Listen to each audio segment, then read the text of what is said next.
You will love the 2026 49ers draft if you prefer objectivity to crying, kicking, and screaming about subjective NFL draft happenings. Just take a look at this.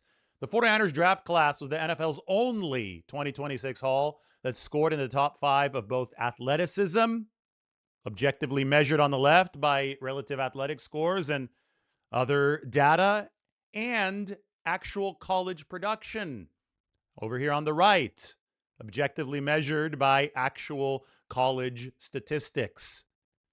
Objectively, it's a promising haul for the 49ers because of those two metrics. And I delved much deeper into the 8-man class as far as relative athletic score applied in the video yesterday. But this is about the next additions. Yes, the 49ers are making 8 more signings of undrafted free agents on top of their 8-man draft class. So it comes out to 16 rookies to just about fill the 49ers' 90-man roster. And the most exciting one, I think this has got to be Mikail Kamara out of the University of Indiana, the 4th Hoosier on the 49ers roster. This is one of the greatest college football teams in history. Indiana went 16-0 last year, and I don't think it's a bad idea for the 49ers to raid Curt Cignetti's roster. You look at Kamara, the reason that he wasn't drafted, even though he had 10 sacks 2 seasons ago, even though he had a blocked punt that turned into a touchdown in the national championship game, even though my buddy Elliott said months ago that he'd be a perfect fit for the 49ers, the reason he wasn't drafted is because the body type just isn't what you normally see at the edge rusher position. He's 6 feet, 250 pounds. He does not have prototypical size for a defensive end, but Kamara has delivered astounding production, 127 pressures over the past 2 seasons. And a great story on top of that. He was asked to move to either linebacker or safety in high school and said, no, I want to be a pass rusher, despite the fact that he was only about 210, 220 pounds.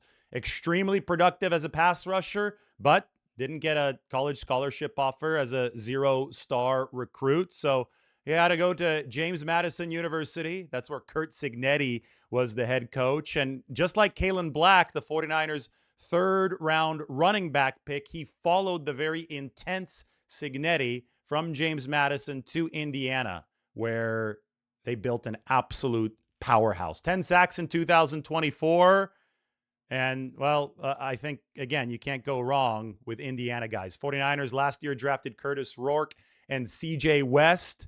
Now they've added Mikail Kamara, C.J. West's former defensive line mate, and, of course, the running back, Kalen Black, somebody who can squat 515 pounds and bench 400 pounds. Those guys at Indiana work, and I think that the 49ers are smart to build the pipeline to such an intensely good program in the Midwest. Here are the other 7 49ers undrafted free agent additions to round out the roster. A couple of wide receivers, Wesley Grimes out of North Carolina State and Will Pauling out of Notre Dame. Pauling is a slot receiver. Notre Dame said that he was their most reliable option for quarterbacks.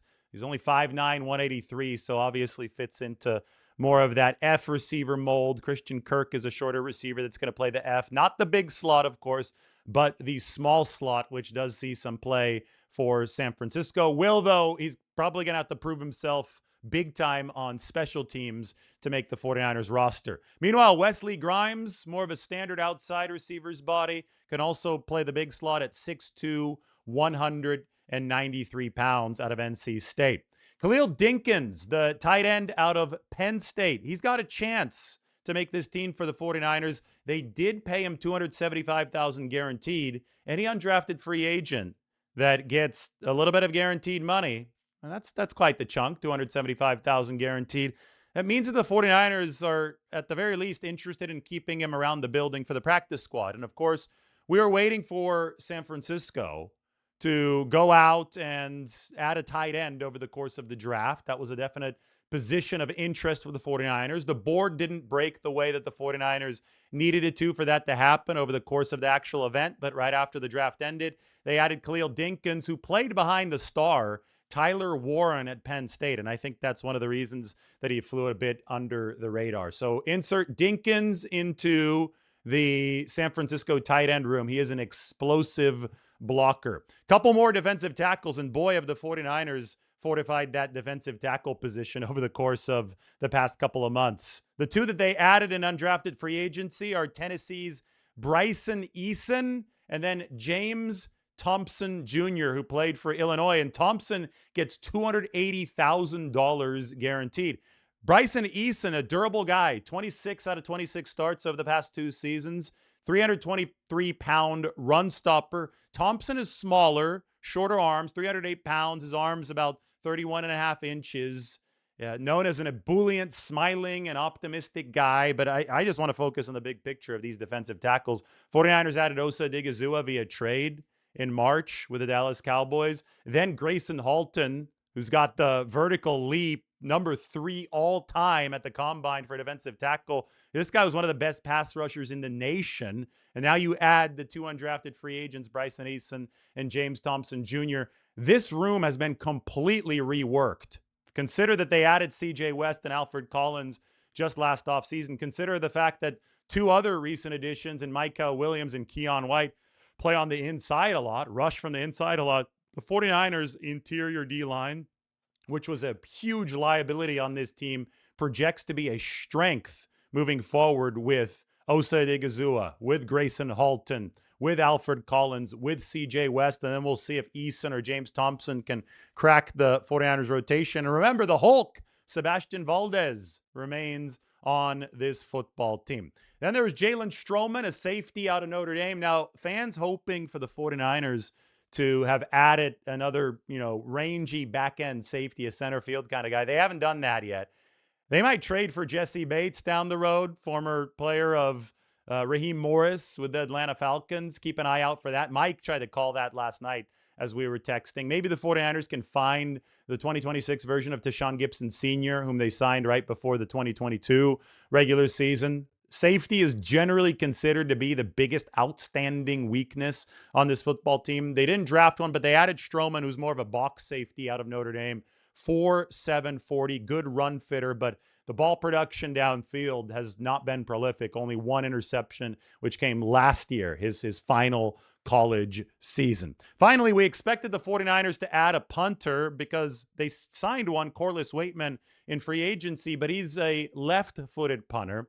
49ers are going to need a right-footed punter, at least for practice purposes, over the course of this offseason, because the spin of the football comes differently off the left foot than it does off the right foot. And the 49ers are going to have to replace their punt returner from last year, Sky Moore, and they're going to have to run auditions over the course of the offseason. And you can't only do that with a left-footed punter. You're going to have a right footer in there because most of the punts in the league are going to come off of right legs. So Jack Bouwmeester, look at the spelling of that name. 43.5 yards per punt at Texas, has joined the 49ers as an undrafted free agent. We will see if he wins the battle or if Corliss Waitman wins the battle. And, one potential punt return candidate for the 49ers on the roster, because it doesn't look like they added anyone with real punt return experience over the course of this draft and undrafted free agency. But Jordan Watkins, drafted out of Ole Miss last year, he returned punts for Ole Miss. He even had a 69-yard return for a touchdown in college. He's fast. Maybe that is whom the 49ers have earmarked for that punt return position. Of course, Junior Bergen is still on the team, but he would have to crack the 53-man roster, which he did not do last year, in order to be the consistent punt and kick returner for the 49ers. At kick return, Isaac Guerendo is still on the team, but it is fair to wonder how much longer can he make sure that he sticks around. He was demoted from the kick return team last year and didn't get a single carry on offense. And, of course, the 49ers have signed Kalen Black out of Indiana. So time to wonder how the 49ers are going to fill out that special teams unit. But how about the past few days? I wrote the big article up on the San Francisco Standard, taking a look at the 49ers draft class. That's something that you have to go and check out right now. I start this by talking about the fact that the first 2 picks, Dejon Stribling and Romello Height, are both sons of former Marines known for their disciplined work ethic. There are a couple really, really good quotes from Dane Brugler in this draft. One from an NFL scout on Stribling. He's got that Hawaii chill, kind of quiet. but trains like he's a Marine. Priorities are in order. Romello Height behaves the same way as the son of a former Marine. Took the cake when it came to the WIT score, whatever it takes score. By the way that he played with his hair on fire. 49ers graded every single prospect in the WIT, whatever it takes score in this entire draft. Romello Height, the edge rusher, their second pick of the event, came up on top in that WIT hair on fire score. Then, of course, there was Kalen Black, who followed Signetti from James Madison to Indiana, same as Mikail Kamara, an edge rusher who rounded out the 49ers undrafted free agent class. But I go through absolutely everything here on the standard. I talk about the mentality that the 49ers wanted to really emphasize with this 2026 draft class. You look at the data. Yeah, you look at the background and our history, the history throughout football, and there's no absolutes. It's one thing Kyle always says that I really believe in, but those things matter. The NFL's hard. It's tough. It's long. It's tiresome. You're going to be challenged,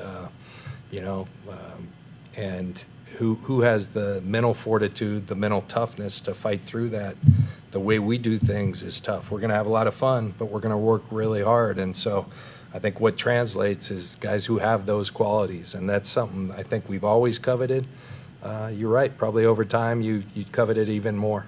And of course, I discussed the binding athleticism that we saw with this class, because that is the objective measurement that we can look at to filter through what I called the sea of subjectivity. And perhaps the biggest win of this weekend is that mock drafts have gotten a nice taste of humble pie. I mean, the draft industrial complex has just gotten completely out of control to where people on the outside of buildings, and this is a lot of media that is looking for clicks, that's looking to sell negativity, to draw views to their channel or to their site.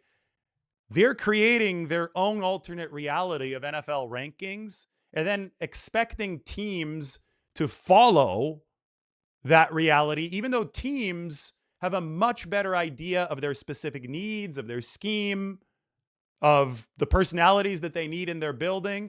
It is a classic example of arrogance, of people on the outside thinking they could do better than people with more information who do things for an actual living on the inside. And then it's used to create insane criticisms after the fact. No one is saying that the 49ers have been perfect drafting. In fact, no team ever has been perfect drafting.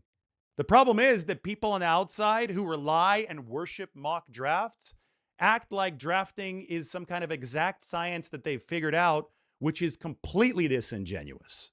Just something that's impossible because the draft is famously unpredictable. So the hit rates are never going to be 100%. They're not even going to be 50%. Teams everywhere, not just the 49ers, will have misses, but the proof ends up being in the pudding of the final roster. And the 49ers have had one of the best rosters in football on a year in, year out basis. And when I say the proof is in the pudding, well, the 49ers went out and won 13 games last year despite a mass injury event. The only way you do that is if you have a deep roster. The 49ers had the best roster in football, I think unquestionably. I think people across the board agreed with this in 2022, 2023, and maybe even into 2024, but that's when things started to go sideways with a bunch of injuries and the roster started to age out. And of course, they had to run the renovation heading into 2025, but still somehow, some way, they've maintained a really, really solid roster. Now, drafting is important. 17 of 22 starters on the 2025 team were drafted to the 49ers. They drafted them, and they won 13 games. So obviously, they're doing something right. They haven't been perfect. The classes, I think, in 21, 22, and 23, in the aftermath of the Trey Lance trade outside of Brock Purdy, really suffered. But we've observed how objectively they have tried to focus their attentions through R&D on the athletic scores since 2024. And I think very clearly things have gotten better. 2025, that class, I think, is on track to produce a handful of starters for the 49ers. Now we get to see what 2026 is going to do for San Francisco. And, keep in mind that there are multiple avenues of player acquisition. The draft is not the only one. You can also obtain talent through trades. You can also obtain talent through free agency. And it's also very important to retain very good talent through contract extensions. 49ers have made a ton of trades near the top of the list in the NFL over the past 10 years since John Lynch and Kyle Shanahan have took over. They've made a lot of free agency commitments. They've also re-signed a lot of the players that they drafted. Yes, they get credit for Brock Purdy. They get credit for Fred Warner. They get credit for George Kittle and for countless others because they actually have drafted well. So time to live in reality. Proof is in the pudding. 49ers have had a successful team, good rosters, and that only is possible if you've been very competent across the 4 portals of player acquisition. Anyway, it was a joyous weekend for several new 49ers rookies. 16 of them aboard, 8 of them are draftees, and we got to see some of the moments where players who've been working a long time realized their dreams. Enrique, John Lynch from the Niners, man. You ready to do this? Yes, sir. Yes, sir. I'm so ready. All right. I love it, man. We're fired up to have you, man, and that trip from Chris Furster was worthwhile, huh? Yes, sir. It was amazing, man. I can't wait. Oh, that's awesome. Okay, here's our head coach, Kyle Shanahan, all right? Congratulations. Yes, sir. All right. Thank you so much. What's up, Enrique? Congrats, dude. Thank you, Coach. I appreciate it. Yeah, that's awesome, man. Who are you with right now? Your family? Yeah, I'm with my whole family right now, everybody. Where are you guys at? We're back home in Chicago right now. I got a whole party, like 100 people, all hyped. Oh, there you go, dude. Well, it's a lot warmer out here, man. Oh, yes, sir. I can't wait to go out there and get to work. Awesome, dude. Well, hey, enjoy that group. Hey, Chris wants to talk to your O-line coach, man. Here he is. Yes, sir. Ricky, what's up, man? What's up, Coach? How you doing? You fired up? Oh, man, I can't wait. I can't wait to go over there. So we're going to come get you, man. I promise you we're going to come get you, okay?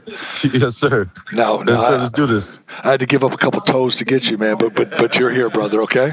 I promise you won't regret it. I swear. I know we won't, bro. We're going to get it done, okay, man? But listen, man, enjoy tonight, and can't wait to see you out here, okay, man? Yes, sir. Thank you. I appreciate it. See you, brother. Bye-bye.